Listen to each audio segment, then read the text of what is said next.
จุ่มหัวไหมก็เอาไปทำเลยก้มหัวลงอ่านเลยเดี๋ยวเอาเล็กก็คนเนี่ย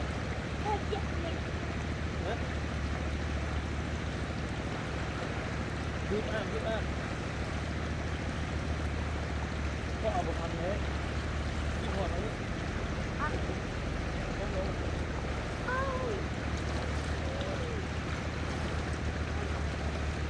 ก้มลงเอาเชียว เอาหัวก้มลงตัวหรือวะมีตัวมีอ่ะนี่ครับ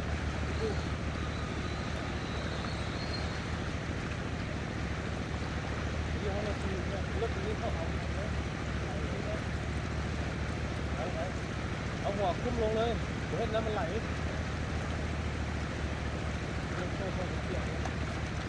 ไหลเลยหัวมันได้เสียว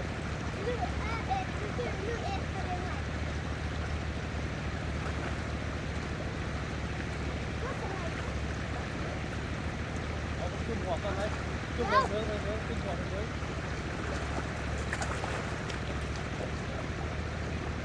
น้ำไหลเองก้มลงยืนขึ้นไหม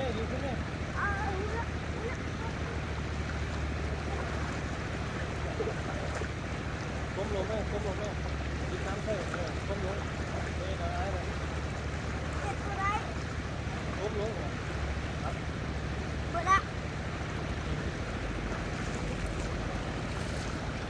ก้มลงหัวนะ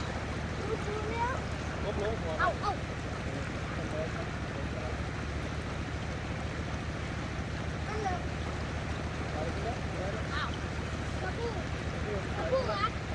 มลงสะเลยผมอยู่แล้วก้มเลย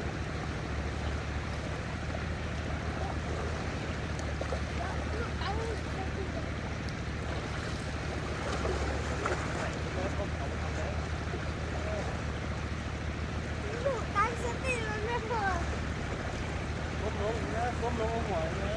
ขึ้นมาขึ้นมาแล้วมันจะเพื่อนแล้วว่าอยู่นะน้องข้ามน้องลายอยู่ที่ไหนน้องเพื่อนเนี่ยเอาหัวที่น้ำเอาหัวลงได้เลย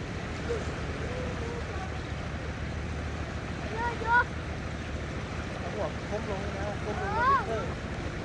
ไป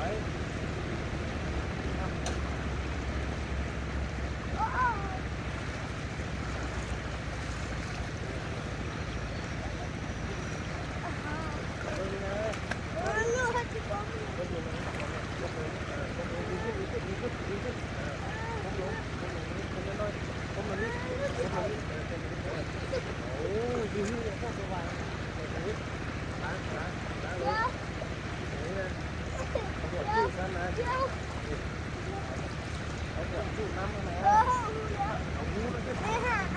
ผมไปมันเพื่อนนะแม่เพื่อนก็อย่างนั้นก้มลงล้างเลยก้มลง